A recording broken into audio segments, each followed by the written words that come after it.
Uh, we have 2015 Nissan Altima 2.5. The vehicle came in because its check engine is on, and the idle is rough. Also, it sounds like it's missing. So the first thing we got to do is to scan it, pull the codes, so we can go from there. Okay.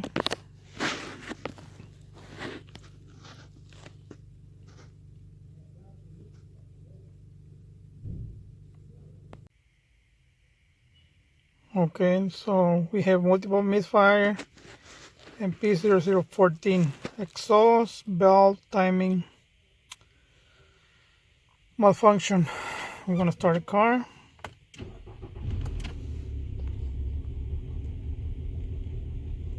You can see the idle. If we put it in drive, it's shaking big time.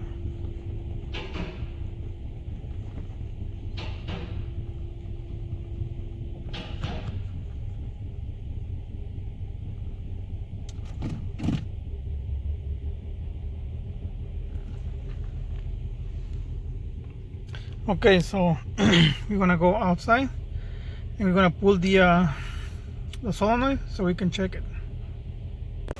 Okay, what we're gonna have to do is, I already pull it off to save time, and this is solenoid, so we have to test it. We gotta put to a bolt, but just like ticking, it's gotta move.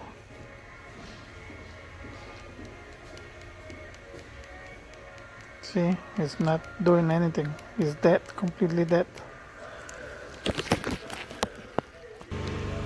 Okay, so we're gonna test. I wanna test with another one. It's not the from Nissan, but it's another one, so you can see it.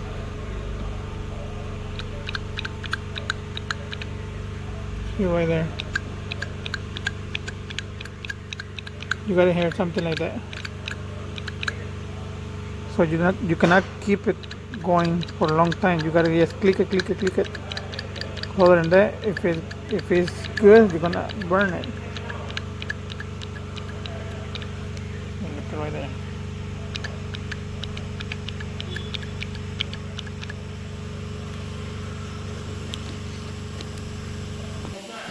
See, before we do that, we were supposed to check for resistance. So this is what it's gonna show.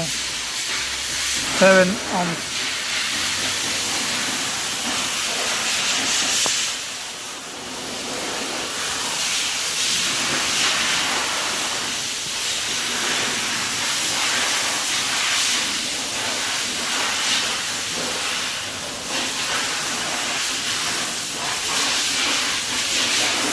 So resistance is showing good. 7 to 7.7. It's showing 8. It's a little high, but it's not that much. It doesn't mean it's good. So I already showed you that it's bad. It probably can give you the resistance good, but the plunger is stuck, so it's not gonna move. So I already showed you that it's bad. It's gotta be replaced.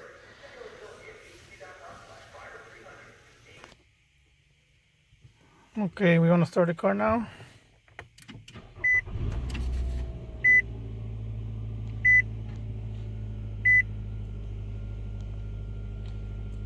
As you can see, the idle is steady now. Well, it's a little high, but it's gonna drop.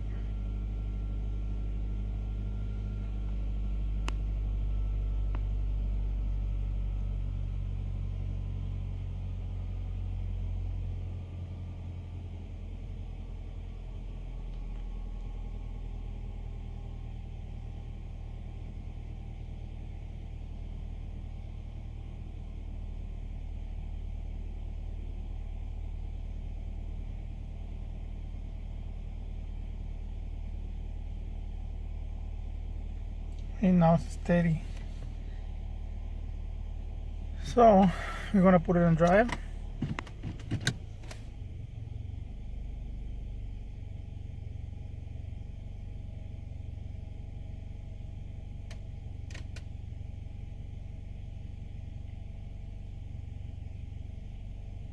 It's not shaking no more. No misfire. Idle is not rough no more.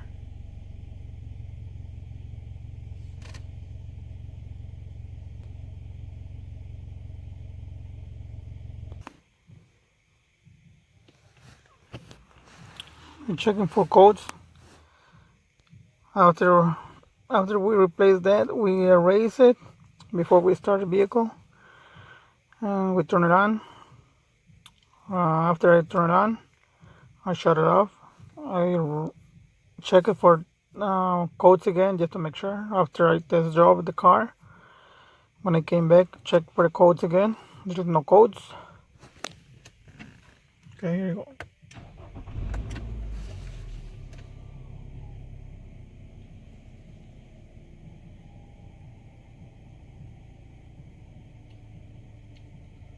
It's running nice and smooth. No more codes.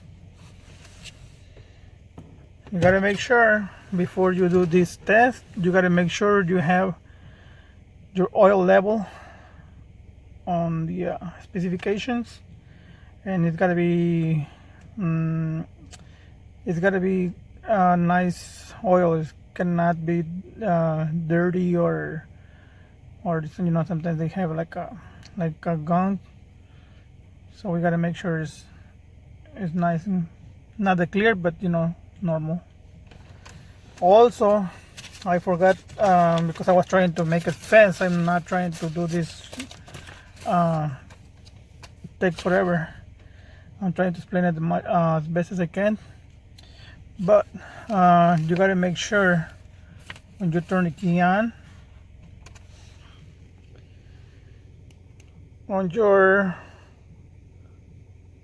your solenoid, the blue wire, terminal number 1, supposed to have 12 volts, and the other one is your control. So you gotta make sure you have 12 volts on terminal number 1. And if you have that, then you do you apply 12 volts to the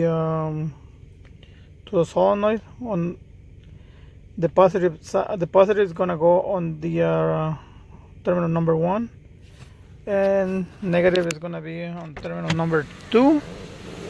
And like I said, you're just gonna be you gotta keep it tapping. There is number 1 and number 2, only 2 terminals, and this thing has to move over here. If it doesn't move, you have to replace it. But it's pretty common, so I've been done it before, so pretty much I try to save a lot of steps. I just go directly to the solenoid and I test it. I apply 12 volts. If it doesn't move, I already know that it's a solenoid. So I hope this thing helps you. There is a guy that in another video he was telling me why I don't use the ohmmeter, and I was telling him because there is a lot of people that they do like they're not technicians, they're not mechanics. They try to fix their own cars. So I try to do it simple as I can. And that people doesn't have ohmmeters, or sometimes they don't know how to use it. So the guy, he didn't understand. He was telling me that I use a certain way that is not the right way to do it, because it's not professional, according to him. But like I told him, I'm just trying to help people. I'm not trying to to do because I wanted to advertise myself, because he says that I was trying to advertise myself. I don't do because I wanted to advertise myself. All I do is just try to help you, and I hope it helps to whoever. Thank you for watching.